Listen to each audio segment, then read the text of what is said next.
আমি যেটি বলতে চাই, আজকের যে ডিজিটাল ডিজিটাল বলে চিৎকার করা হয়, আপনাদের তো মনে থাকার কথা, এই ভারপ্রাপ্ত চেয়ারম্যান যখন দলের সিনিয়র যুগ্ম মহাসচিব ছিলেন, তিনি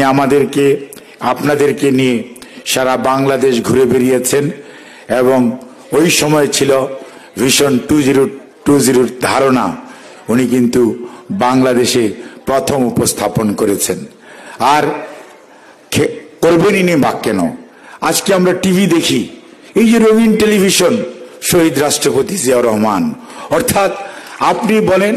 যত বিজ্ঞানের উৎকর্ষতা, প্রতিটার ক্ষেত্রে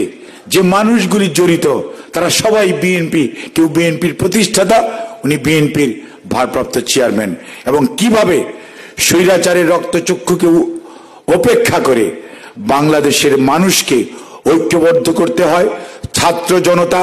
সেই সাথে যুবক, স্বেচ্ছাসেবক, শ্রমিক, রাজনৈতিক নেতৃবৃন্দকে একত্রিত করতে হয়, শিখিয়েছেন আজকের ভারপ্রাপ্ত চেয়ারম্যান দেশনায়ক জনাব তারেক রহমান। কাজেই মনে রাখতে হবে, আমি তখনও বলেছি ষড়যন্ত্র চলছে। আমাদের হাশেম সাহেবের সুযোগ্য পুত্র যে আজকে প্রেসিডেন্ট, ওনার বক্তব্য কিন্তু স্পষ্ট, এত স্পষ্ট ব্যবসায়ীরা সাধারণত কথা বলতে চায় না, কিন্তু আজকে উনি যেটি বলেছেন, আমিও বলি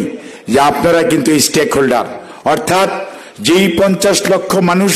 শ্রমজীবী টেক্সটাইল সেক্টরে, তাদেরকে নেতৃত্ব দেন আপনারা, এবং ডাইং বলেন, মার্চেন্ডাইজিং বলেন, এবং টেক্সটাইল বলেন, আর গার্মেন্টস বলেন, সবকিছু মিলিয়ে প্রায় 70 থেকে 80 লক্ষ মানুষের এমপ্লয়মেন্ট এই সেক্টরে শৃঙ্খলা ফিরিয়ে আনার জন্য আপনাদেরকে একত্রিতভাবে কাজ করতে হবে। বললেই হবে না যে স্বৈরাচারের দোসররা ফ্যাক্টরি বন্ধ করে অথবা তাল দেয় আন্দোলন সংগ্রামের, সেটিকে কিভাবে প্রতিহত করা যায়, শ্রমিকদেরকে বোঝানো যায়, মালিক পক্ষকে বোঝানো যায়, কিভাবে এই গার্মেন্টস ইন্ডাস্ট্রি অন্য দেশের হাতে তুলে দেওয়ার যে ষড়যন্ত্র চলছে তার থেকে দেশকে রক্ষা করা যায়, সেই লক্ষ্যেই আপনারা আজকে যে ঐক্যবদ্ধ, এই ঐক্যবদ্ধতা ধরে রেখে দেশকে সামনের দিকে এগিয়ে নিয়ে যেয়ে, এবং টেক্সটাইল ইঞ্জিনিয়ারিং, এই যে টেক্সটাইল ইঞ্জিনিয়ারিং পেশা, ডিপ্লোমা টেক্সটাইল ইঞ্জিনিয়ারিং একটা প্রতিষ্ঠান ছিল তেজগাঁয়ে, শহীদ জিয়া করেছিলেন বিএসসি ইঞ্জিনিয়ারিং, মনে আছে তো? হ্যাঁ। এবং দেশনেত্রী বেগম খালেদা জিয়া উনি কিন্তু এই যে ডিপ্লোমার যে 6টা পরবর্তীতে করলেন,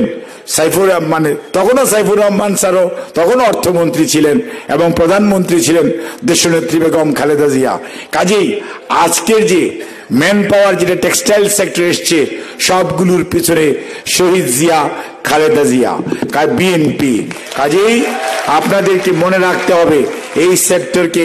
আরো অনেক দূর যেতে হবে, ভিয়েতনামকে হারাতে হবে, চায়নাকে হারাতে হবে, এবং ইন্ডিয়ার এই যে ষড়যন্ত্র, তার থেকে বেরিয়ে আসতে হবে। বাংলাদেশে সামনের দিকে এগিয়ে যাওয়ার দিনের নেতৃত্ব দিবেন দেশনায়ক তারেক রহমান। সৈনিক হিসাবে